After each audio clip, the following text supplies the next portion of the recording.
अस्सलाम वालेकुम नाज़रीन, प्रोग्राम है आपकी आवाज़। इंग्लैंड में आप सब के इल्म में है कि जो सियासी पनाह वाले लोग आ रहे हैं, मैंने कई प्रोग्रामों में आपको बताया था कि इनके ऊपर बहुत ज़्यादा अखराजात हो रहे हैं। और ये भी आपको पता है कि इंग्लैंड की गवर्नमेंट इन सब को अब अफ्रीका भिजवाने का सोच रही है।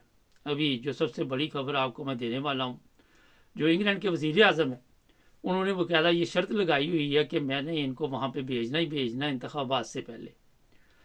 यहाँ पे थोड़ा सा आज इसलिए दोबारा मैं ये बात दोहराना चाहता हूँ कि जो लोग इंग्लैंड में आते हैं लाखों रुपए लगा के, और यहाँ पे आके फिर वो देखते हैं कि कोई काम मिले, कोई कर्जा लेके आता है, कोई स्टूडेंट वीज़े पे आता है।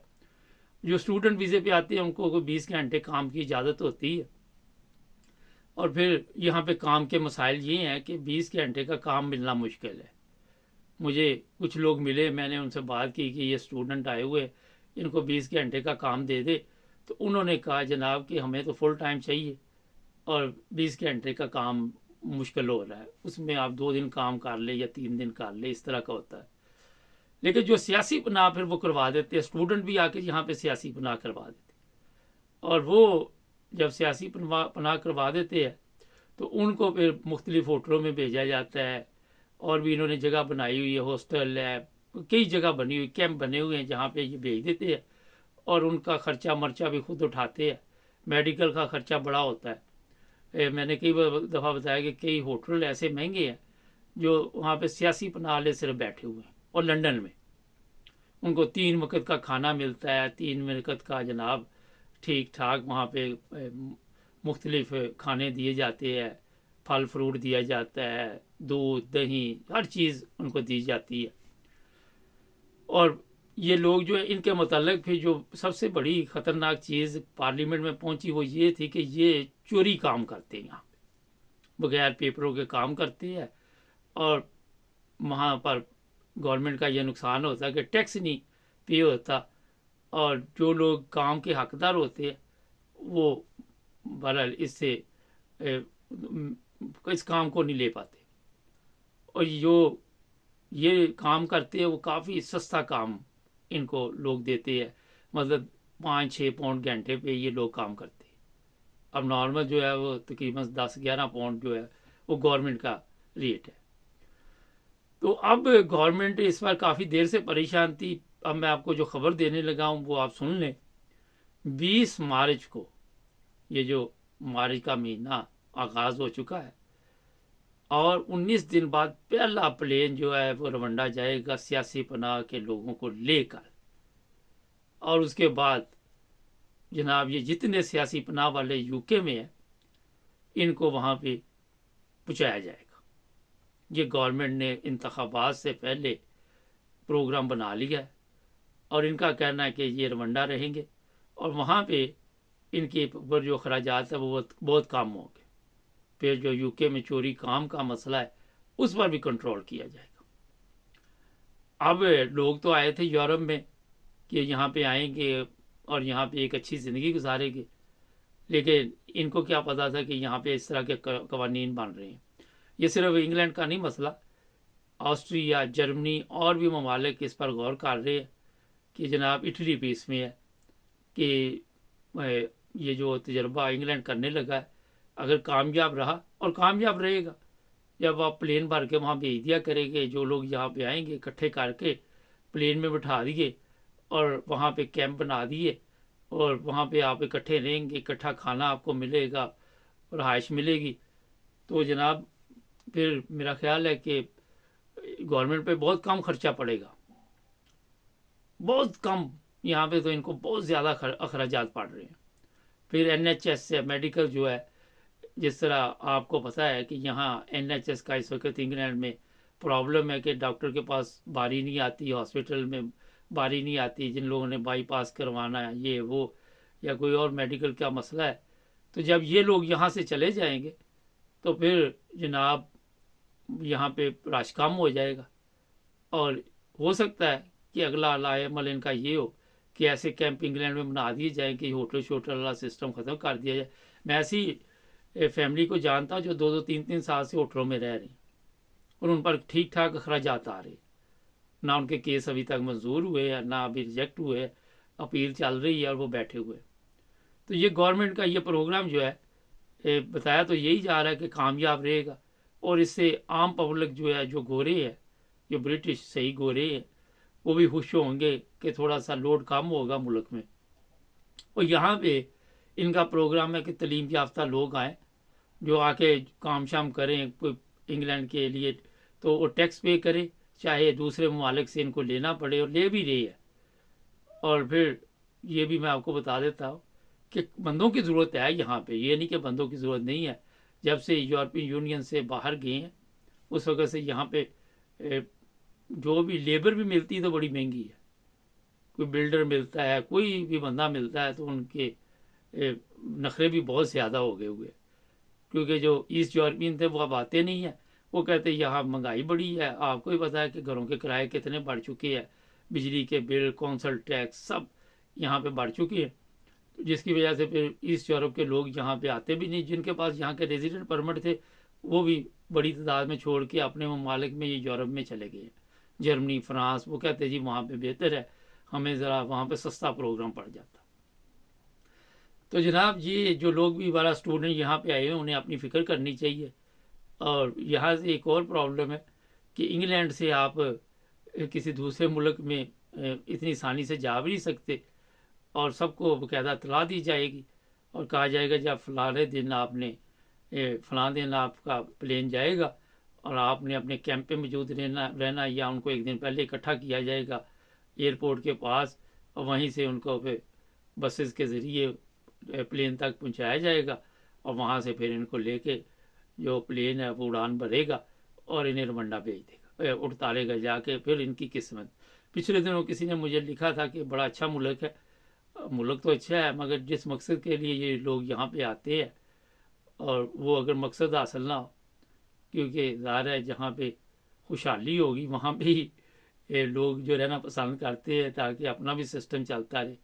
काफ़ी तब्दीली आ रही, जिस तरह मैंने कल आपको बताया था कि जो यूनिवर्सल क्रेडिट ले रहे हैं उनके लिए भी मसाइल पैदा हो रहे हैं। उनके लिए भी अब वो मुल्क से बाहर जाएंगे तो उनके पैसे बंद कर दिए जाएंगे। अगर 2 हफ्ते रहते हैं, 10 दिन रहते हैं, तो पैसे नहीं मिलेंगे। तो ये तब्दीली इसलिए आ रही है कि यहाँ पे इंग्लैंड में ये चाहते हैं कि सिर्फ वो लोग रहे जो काम करने वाले हों और पैसे पे कंट्रोल किया जाए। ये भी गैर मुल्कियों पे इल्ज़ाम है कि ये बड़ी तादाद में लोग जो है ये पैसा बाहर दूसरे मालिक में भेजते हैं। अब आप काम करके भेजें, चलो वो तो ठीक है, लेकिन इनको इतराज़ है कि बेनिफिट लेते हैं और उसमें से आप खुद भी खाते हैं और पिछली फैमिली के लिए भी पैसे भेजते। सार गरीब ममालिक है। इंग्लैंड के लोगों को तो नहीं आपने कभी देखा होगा सियासी पनाह लेते किसी मुल्क में, या जर्मनों को तो नहीं देखा होगा, या अमेरिकन को तो नहीं देखा होगा। ये तो हमारे मुल्क का ही मसला है ना, जिस तरह इंडिया, पाकिस्तान, बांग्लादेश, अफ़गानिस्तान, अफ्रीका के ममालिक। अभी भी इटली में आपने देखा कि आए दिन ये शिप आते हैं लीबिया से, वहाँ पे कई शिप रुड़ जाते हैं, कई गर्क हो जाते हैं, कोई बेचारा मंजिल पे पहुँच जाता है। यूनान है, वहाँ पे भी इस तरह के मामला आते हैं। तो इन पर अब यूरोप ने सोचा कि किसी न किसी तरह कंट्रोल किया जाए, मगर जो इंग्लैंड है उसका यूरोप से अब इस चीज़ का तल्लक नहीं। इन्होंने इस पर फोकस किया है कि इन सब को जनाब जितनी जल्दी हो अफ्रीका भिजवाएँ और बाकी की ज़िंदगी वहाँ पे गुजारे। अब ये मुझे भी नहीं पता कि उनके केस मंजूर हो जाएंगे तो उनको यहाँ लाया जाएगा या वहाँ रखा जाएगा। इसके बारे में हम मालूमात लेंगे, अगर आपके पास भी हो तो हमें ज़रूर कमेंट्स में लिखें। हमारे चैनल को सब्सक्राइब करें नाज़रीन। हम टिकटॉक पे भी इस वक्त चल रहे हैं और यूट्यूब पर भी चल रहे। हमें हर जगह पे आप देख रहे हैं, फेसबुक पे भी, इंस्टाग्राम पे भी हमारी कोशिश है कि प्रोग्राम अपलोड किए जाए, मगर वहाँ पे अभी स्लो है। मगर ये दोनों जगह पे आप हमें देख रहे हैं, जुड़े रहें हमारे साथ। अस्सलाम वालेकुम नाज़रीन, प्रोग्राम है आज पाकिस्तान के साथ। पार्लियामेंट का आजकल इजलास हो रहा है और आपको आज एक ऐसी बात मैं बताऊंगा कि मेरा ख्याल शायद आप भी गौर करने पर मजबूर हो जाएंगे। जब से इंतखाबात हुए हैं पाकिस्तान में कोई धमाका नहीं हुआ, कहीं पे भी कोई ऐसी खबर हमारे पास नहीं मिली कि जनाब वहाँ पे कोई बम धमाका हुआ है, कोई लोग मर गए हैं। ना पेशावर में हुआ, ना पंजाब में हुआ, ना सिंध में हुआ, ना ही बलूचिस्तान में हुआ। इंतखाबात से पहले आप सबके इल्म में है कि कोई ना कोई धमाका होता था। मेरा ख्याल वो लोग मसरूफ़ हैं जो धमाके करवाते थे वो धांधली वगैरह करने में आजकल मसरूफ़ हैं, तो कहाँ कहाँ बेचारे भाग दौड़ करें। एक पाँव इधर होता है, दूसरा उधर होता है, तो रात दिन वो इसी काम में लगे होते हैं। तो जैसे ही ये आपके जो पार्लियामेंट का अजलास है, इसके रिजल्ट आने शुरू हो जाएंगे, उसके बाद फिर ये धमाके वगैरह आपको मिलते रहेंगे, इक्का दुक्का कहीं ना कहीं से ये खबरें आती रहेंगी। गौर कीजिए इस बात पे भी। पार्लियामेंट में जो अजलास हो रहा है आजकल, वहाँ पे कल हमें इतला मिली कि नामालूम अफराद बैठे हुए थे। अब हमारे नामालूम अफराद जो हैं वो हर जगह पे मौजूद होते हैं। इमरान खान अदालत में जाएं, वहाँ पे नामालूम अफराद होते हैं। इंतखाबात के रिजल्ट आने हों तब वहाँ पे भी नामालूम अफराद होते हैं। और कोई ऐसी जगह नहीं जहाँ पे नामालूम अफराद नहीं है। अगर मेरे से सच पूछे तो ये जो पार्लियामेंट में इजलास हो रहा है, ये तो मोहरे हैं इस्तेमाल करने के। मुल्क जो है वो नामालूम अफराद चला रहे हैं। और आपने देखा कि नामालूम अफराद जो है वो कितने ताकतवर हैं, उनमें कितनी ताकत है, और वो जनाब किस तरह सिस्टम को दरम बरम कर देते हैं, किस तरह वो इंतखाबात के रिजल्ट जिस तरह चेंज कर दिए। अभी कल की बड़ी खबरें लगी हुई कि पीटीआई के वजीर आजम बनेंगे, मगर ये सारा कुछ फिक्स हो चुका है मुकम्मल तौर पर। आप सबको पता है कि जो भी पाकिस्तान में इंतखाबात हुए, जो रिजल्ट आए, जो कुछ भी तब्दील किया गया, एक सोची समझी स्कीम के तहत था। इसी तरह अगर उन्होंने अपने आम इंतखाबात के रिजल्ट तब्दील कर लिए तो ये पार्लियामेंट में जो कुछ हो रहा है, नामालूम अफराद वहाँ पे भी सब कुछ कर सकते हैं। कौन सा पता चलना है हमारे पार्लियामेंट हो या आम पब्लिक हो। जब आपने बेईमानी करनी है, जब आपने 2 नंबर तरीके के साथ गवर्नमेंट लेके आनी है, तो वहाँ पे जनाब आपके पास 100 रास्ते। उसकी वजह ये, सबसे बड़ा रास्ता तो ये है, मैं ना मानो। पूरी दुनिया कहती रही आपके इंतखाबात गलत है, पाकिस्तानी अवाम कहती रही अवाम ने तो वोट ही नहीं डाला जिन लोगों को, वो जनाब गवर्नमेंट बना रहे हैं। मगर जो नामालूम अफराद है वो मुबारकबाद पेश करते हैं। वो कहते हैं जनाब हम मुबारकबाद पेश करते हैं, इतने ज़बरदस्त इंतखाबात आपने करवाए। एक दूसरे को चोर खुद ही मुबारकबाद पेश करते रहते हैं। दुनिया के ना के कुछ भी, मगर ये लोग जनाब इसी तरह चलते हैं। अच्छा, MQM ने कोई फटा डाला हुआ कल परसों का कि जनाब हमने जरदारी साहब को वोट नहीं देना, और रात को ये भी इतला मिली कि दोबारा उनको ये कहा गया कि नहीं जनाब ऐसा ना करे। अच्छा, अब वो अगर नहीं करेंगे तो फिर वो नामालूम अफराद जो है उन्होंने कहा है जनाब आपकी जो सीटें हैं 15 या 14 या जितनी भी है, वो तो आपको भी पता है कि 100% जाली वोट पड़े हैं, हमने ये सारा कुछ किया, तो आपने अगर वोट ना दिया तो ये 15 सीटें जो है ये हम ले जाएंगे अदालत में, और हमारा वहाँ पे जज बैठा होगा और वो आपको नाअहल करार दे देगा, फिर हम अपनी मर्जी के ले आएंगे। आपको ये मैंने कई दफ़ा बताया कि हर जगह पे इनके अपने बंदे बैठे हुए, हर जगह पे इन्होंने अगर किसी को सज़ा हाई कोर्ट से हो जाती है तो जनाब वो जब सुप्रीम कोर्ट में जाएगा तो वहाँ पे काजी साहब बैठे हुए हैं, और काजी साहब को बिठाने का मकसद ही ये था कि ये जहाँ भी जाएंगे भाग दौड़ के एंड पे तो यहीं आना ना, कहाँ जाएंगे ये लोग।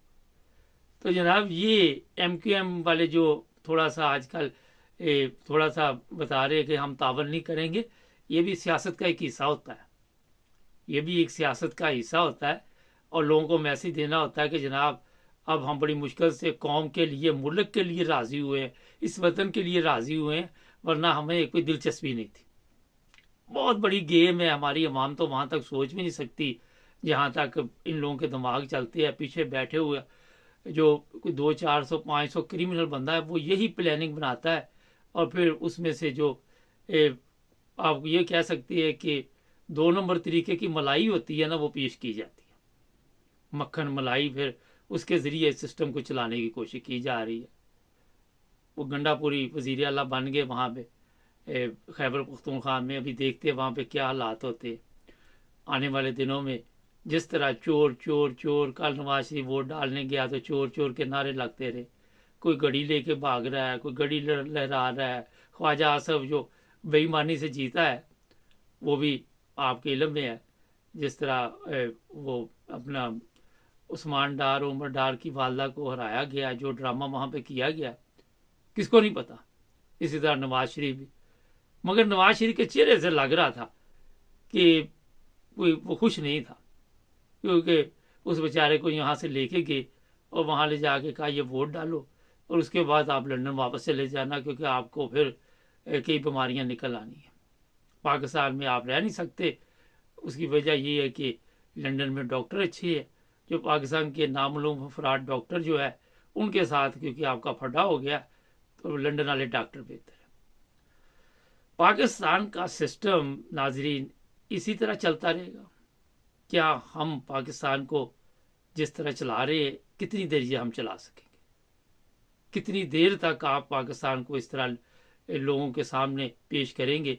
कल भी मैंने प्रोग्राम में कहा था कि मोदी जैसे बंदे आके अब कह रहे हैं कि पाकिस्तान को मैंने कटोरा पकड़वा दिया है, भीख मांग रहा है पूरी दुनिया।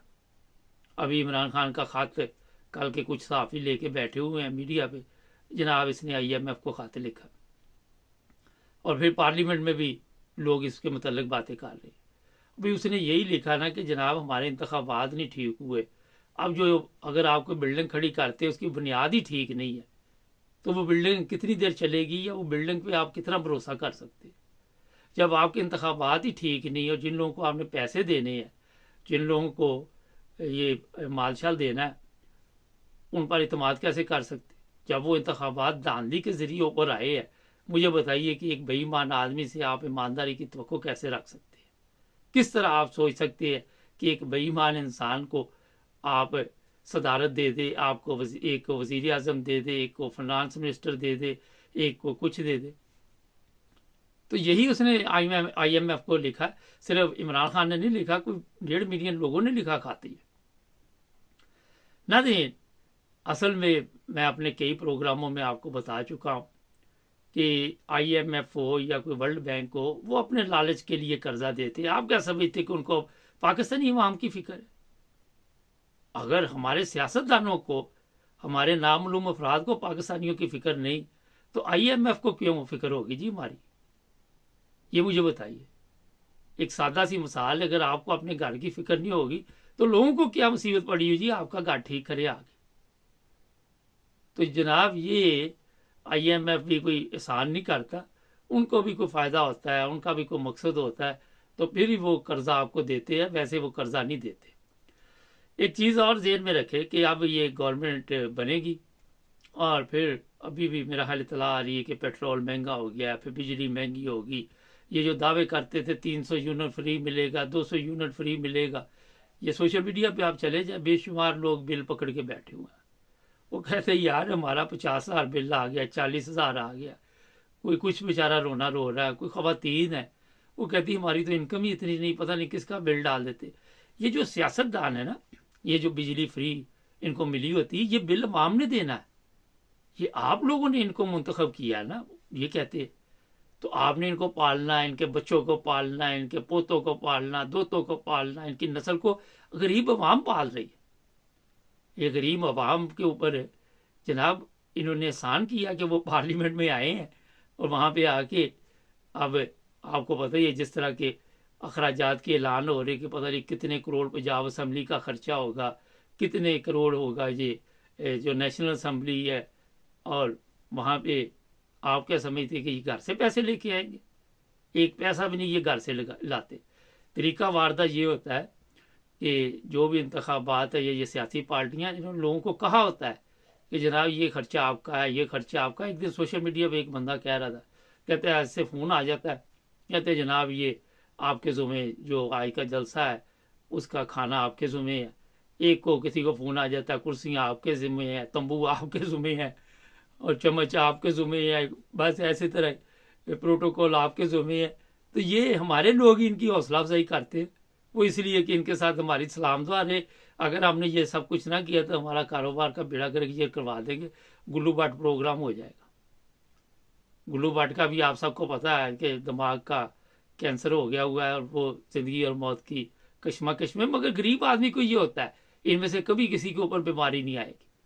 कभी आप मुझे बता दें, ये अरसा दराज से बैठे हुए, किसी को कैंसर कुछ हो जाए, कोरोना के साथ को मरा, कोई नहीं मरेगा। क्योंकि इन्होंने अपना सिस्टम ही ऐसा रखा हुआ है।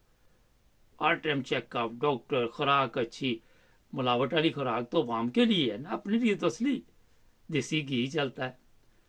तो जनाब ये जो पाकिस्तान को लोग, कल मैंने एक प्रोग्राम किया था, एक साहब कहने लगे कि आप पाकिस्तान के मतलब ये जो ख्यालात है वो ठीक नहीं है। अब बाबा आपके ठीक है तो आप यूरोप में क्यों बैठे हुए? आप जाओ ना पाकिस्तान, जाके वहाँ पे मेरे ख्यालात ठीक नहीं तो आप अपने ख्यालात के मुताबिक देखो वहाँ पे जाके, फिर आपको पता चलेगा। नामालूम अफराद के खिलाफ अब अगर आपने बात की तो आपको उठा के ले जाएंगे। ये मुझे कल एक मैसेज आया, वो कहने लगा जनाब मेरे घर के बाहर तो गाड़ी आ गई है, मैंने एक वीडियो डाली थी, पाकिस्तान में रह के बाहर आपने नामालूम अफराद की इज्जत करनी है, चाहे वो आपको जूते मारे, चाहे आपको वो उल्टा लटका दे, चाहे आपकी वीडियो बना ले, नंगा कर दे, जो मर्जी कर दे। अभी वो जो आजकल एक खतून है पुलिस ऑफिसर जिसने वो हलवे वाला उसमें कारनामा अंजाम दिया, उसकी भी तैयबा राजा ने पोल खोल दी है कि ये कहाँ से हिदायत लेती है, और जब इन्होंने मुझे गिरफ्तार किया तो कहाँ से इसे हिदायत मिल रही थी, और वहीं से मिल रही थी जहाँ से मामू ने प्यार दिया इनको। सारा सिस्टम वहाँ से चल रहा है। तो जनाब ये जो कुछ इस वक्त पाकिस्तान में आप देख रहे हैं, ये कोई सरात मुस्तकीम वाला रास्ता नहीं है। फजल रहमान भी कल आपको पार्लियामेंट में नज़र आया, और भी लोग आए। असल मकसद ये होता है कि हम हलफ उठाएं और वहाँ पे पिकनिक चलती रहेगी। हमने कौन सा आवाम की खिदमत करनी है? कोई गैलरी से नारे लगाएगा, कोई अपोजिशन से लगाएगा, कोई दूसरा लगाएगा, और इसी तरह हमने टाइम जो है अपना निकालना है। तो जनाब ये सूरत हाल अभी आपको आज बता दी सुबह के जो हालात है। अभी एक इंग्लैंड के मतलब प्रोग्राम हमारा जो है वो आने वाला है, जो सियासी पनाह वाले इंग्लैंड में। और जिन लोगों ने टिकटॉक पे हमें देख रहे हैं वो यूट्यूब पे भी हमारे चैनल को सब्सक्राइब करें, 9 टीवी इंटरनेशनल को। तो नाज़रीन यूट्यूब से हमें इजाज़त दीजिए, टिकटॉक पे अभी मैं मौजूद हूँ।